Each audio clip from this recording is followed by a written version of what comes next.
What's up, guys? Welcome back to the Get Back. We're back. This is the weekly hockey recap video. I'm Daniel, and we're here talking hockey as we always do every week. This is the fourth episode. I believe it's fourth episode. Should be the fourth episode of our weekly hockey video.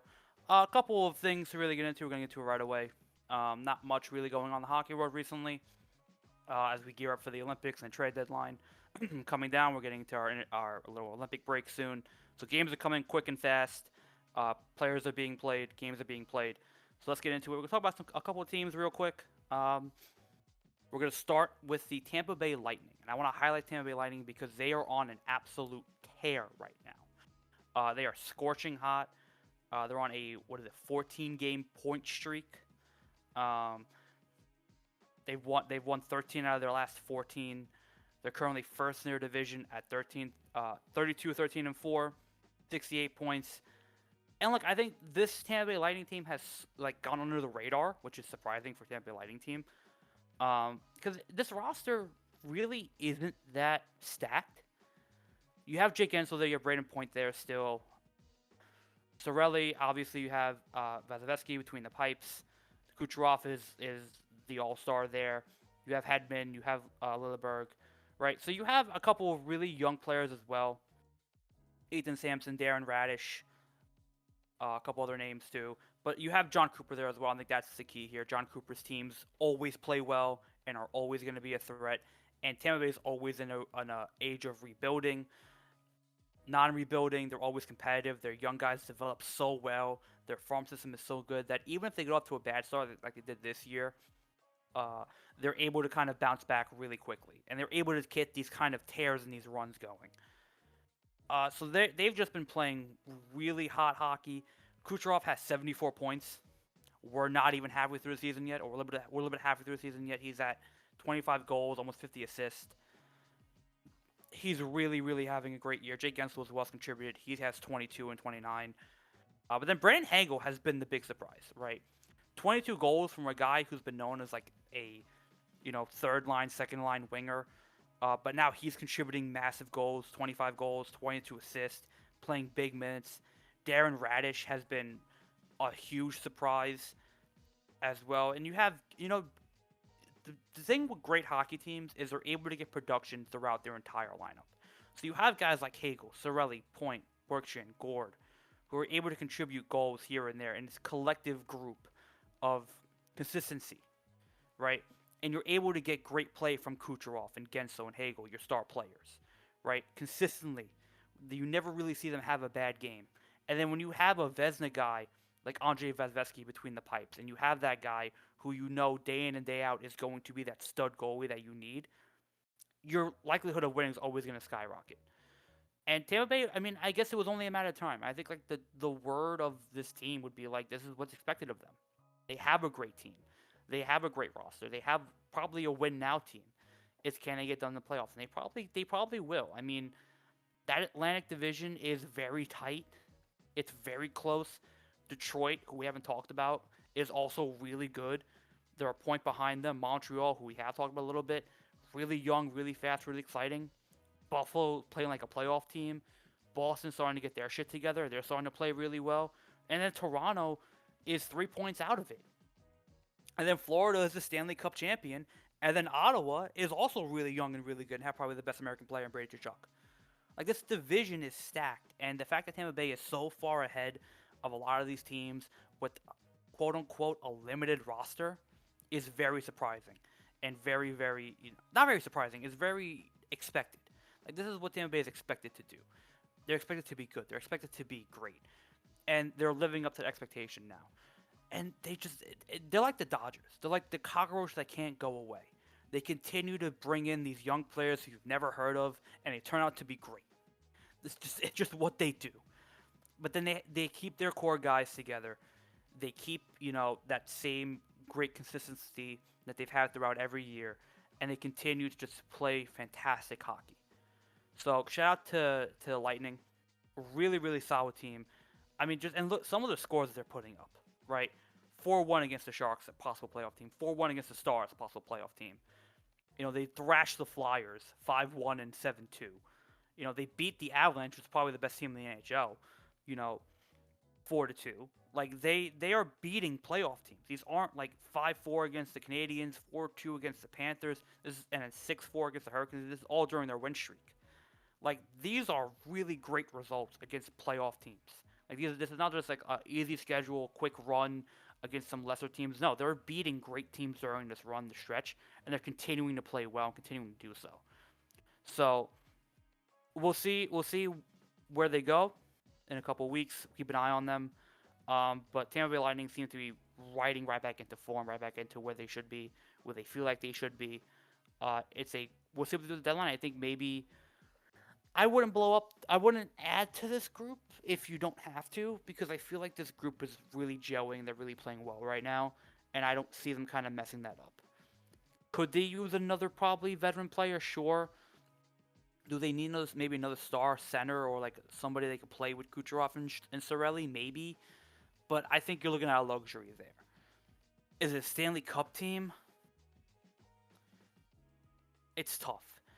It's tough because I think every John Cooper team is a Stanley Cup team. I think with the right playoff bracket and the right playoff matchup, they can go on a run.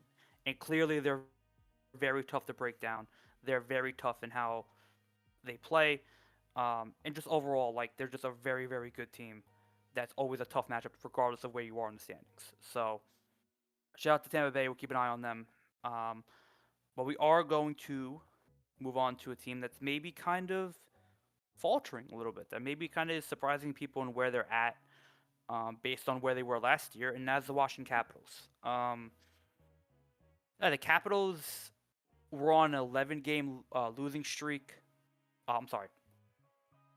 They were on a 4-game losing streak before they beat the Flames, I think tonight. They currently sit 1, 2, 3, 4, fifth in the Metropolitan Division on 56 points. They're 4 points out of that last wild card spot. I think this is an interesting team because this is very much a similar team that almost won the President's Trophy last year. So it's very much a returning roster. You obviously have Alex Ovechkin. He's one of the GOATs. He's the greatest of all time in terms of scoring wingers. He's got 20 goals, 23 assists. Tom Wilson leads them in goals in 22. And then their next top goal scorer is their defenseman, Jacob Chikrin, who has 18 goals and 18 assists. Like, Jacob Chikrin is a good defensive player. This offensive explosion, nobody saw coming. So, but then outside of that, you get 13 goals from Dylan Strome. You have 16 from Protas, 10 from Ryan Leonard, who looks really good as a young player, young center. So you are getting scoring. It's just defensively, this team really doesn't have anybody that could stop anybody, and their goaltending has been a massive, massive issue. Logan Thompson is decent. He's 18, 15, and 4 with a 2.43 ERA. Charlie Lindgren is terrible. He's a terrible goaltender. I hate to say it, but he's as far as backups go, he's not good. He's maybe serviceable. And Logan Thompson just hasn't been a playoff guy, and he hasn't been a big game goalie in a long time. So I understand it, and I understand the philosophy of bringing back the same guys for a team that did really well last year. But you really didn't add anything that kind of helped this roster out. And it's really kind of been that way for Washington for a long time, where they have good young players. Don't get me wrong. Connor McMichael's a good young player. Jim Chikrin is a relatively young player. Ryan Leonard's a really good young player. But, we're still going with guys like Nick Dowd, with Anthony Beauvillier. These are not marquee guys. And when you're in a division and you're in a conference where every game and every point matters, you can't be lackluster, right? And you can't be giving up goals. And defensively, Rasmus Sandin, Matt Roy, Trevor Van Riemsdyk, these guys aren't known as shut-down defensive guys. John Carlson's clearly lost a step. And I think there's a certain edge and defensive structure and a defense when your goaltenders aren't all that. Sometimes you need a good defensive game, and I just feel like sometimes they don't get that. Dylan McElrath is still getting minutes. He's not a good defensive player. They just don't seem and even forward wise, Tom Wilson, Alex Ovechkin, Dylan Strome, Ryan Leonard, these guys aren't defensive forwards. So I think you don't really have that mix of like a good defensive solid team with a decent offense. You have a great offense, but you're not defending enough, right? And your goaltending is not going to kind of supplement that. They're not going to kind of pick up that slack. You lost four. You lost to the Canucks. That's a bad loss. You lost 5-2 to the Colorado. You lost 5-2 to the Panthers. You lost 3-2 to the Sharks. You lost to the Predators. You lost to the Stars 4-1. Like either you're not putting up enough goals at the right time, or you're not scoring enough to outscore teams that are putting up goals. Like there's a certain like standard where it's like teams need to have a structure of okay, we're gonna be a really solid offensive team where we're gonna outscore 5-6-4, and we're going to outscore them, and that's gonna be our style. Or we're gonna shut them down, and we're gonna win games 2-1, 1-0, 3-1, empty net goal, whatever it is, and that's gonna be our defensive structure.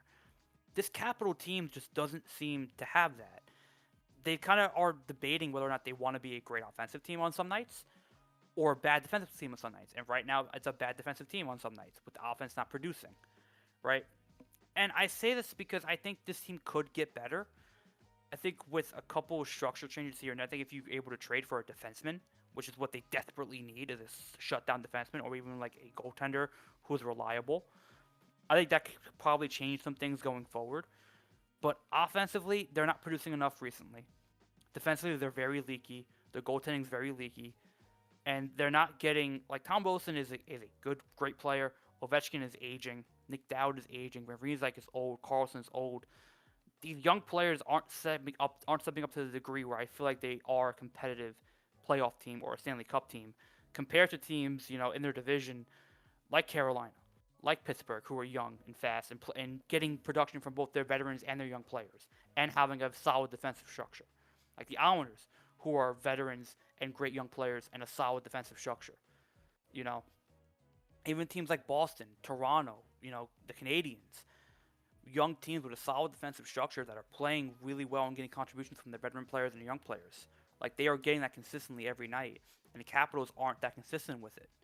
So I feel like while this team was great last year, and while they did have a run last year, and while they were really they had that good mix of veterans contributing and young players being able to keep up with them. And I feel like there's a disconnect there where the young players are trying to keep up with them, but because of that, they're losing their edge defensively, and they're losing that toughness defensively. And while Tom Wilson can supplement that, he can't do everything. I think maybe if we go to the deadline, this team could be a seller, it could be a buyer, it could be either or. So I feel like this team is on the cusp of something, but I feel like there's too many holes that it can't be fixed with a deadline uh, situation. It can't be fixed through one deadline. It needs to be either we commit fully and we have a massive deadline where we bring in all the pieces and we trade with all our picks and all our young players and we go for it, or we sit tight and we just keep what we have and we see what we get. And in the summer, we'll try to add and build a solid structured team that we can get contributions from offense and defense and have that connection to work through a team. Because right now the connection is not there and that inconsistency is being prevalent. So we'll see where the Capitals stand. Interesting team, interesting kind of place to look at in the NHL. 25, 21, and 8. It's really good, but that's not good enough. In the NHL right now in the Eastern Conference, 25 wins, 25 and 8, 21, 21 and 8 is not good enough. And that's saying something about the league right now and where they're at. But we'll see where they end up and where Washington goes from here. I do want to highlight one game before we go because I did say I was going to highlight it. We're going to the Marner Bowl Part 2. This is the Vegas Golden Knights against Toronto Maple Leafs a week later with Mitch Marner coming back to Toronto after the whole controversy that was his offseason where he signed and trade with the Golden Knights, where he said he wants to be in Toronto, then he didn't end up there, and that he was playing games with Toronto, and he wanted out, he didn't want out, he didn't perform in the playoffs. It is what it is. So Mitch Marner comes back to Toronto, doesn't score, but gets booed out of the building, which was to be expected. Toronto fans are Toronto fans. But the Vegas Golden Knights do come away with the win here, 6-3. Again, Vegas, as we've mentioned before, are just a fantastic team.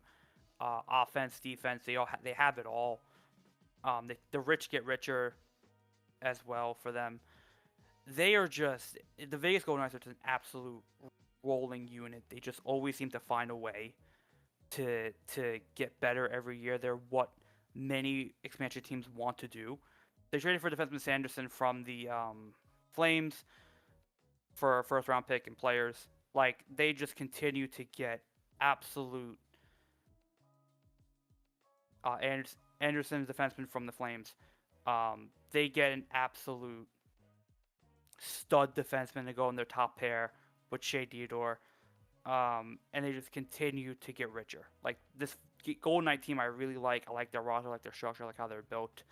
And I like overall how they play and how they're coached. They got something there. I really do feel like they have something there in the West. But yeah, in this game in particular, Jack Eichel scored the first goal. They go up 2-0. John Tavares got a goal. Shout out to John Tavares, I guess. But Vegas poured it on more. They ended up leading 4-1, and then Toronto brought it back to 4-3. But then Mark Stone took over, as great players do in the third, and just ended Toronto's stint 5-3, and then he got the empty netter for 6-3. So Vegas get the win in the Marner Bowl Part 2. So yeah, just an overall really, really solid game from Vegas. They just know how to shut teams down when it matters and then get that pivotal goal when it matters to really kill and deliver that killing blow. And Toronto just continued to struggle to score. Matthews continues to struggle. Tavares getting a goal was big, but they can't get scoring outside of that. That's part of their problem. And Toronto defensively do not look good at all. Defensively, they're a mess, and while they're able to kind of fight back here, they don't do enough, per usual. So we'll see what Toronto ends up doing. Continuing to be outside the playoff picture. I believe they're 3 points out of the playoff spot for the which Boston holds on 60 points. So they're still in it, but we're at the point in the season where teams have to start getting really good wins. And Toronto hasn't done that in a while. They have to start stockpiling wins, getting more points, and get more consistent. Because if you're not consistent at this point in the season, you're probably not going to be in the playoffs. That's kind of how it works here. But shout out to Vegas, continuing to be on a tear. Leafs also as well kind of need to be stepping up a little bit going into the break here. But at the time, still really close to the playoff line. So still very much in it.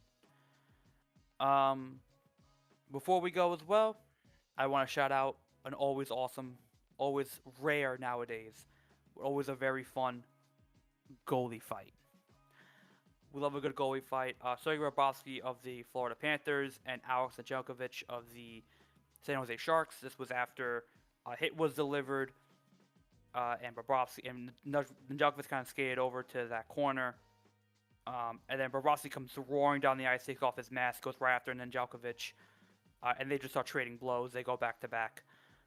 Just absolute great hockey fight, great goalie fight. Yeah, you love a good hockey fight. You love when goalies get involved. It's fun. It's rare. For some reason referees love to stop goalies from fighting. Let them fight. Let them go. But yeah, really, really fun fight in the Toronto and San Jose Shark game that happened this week.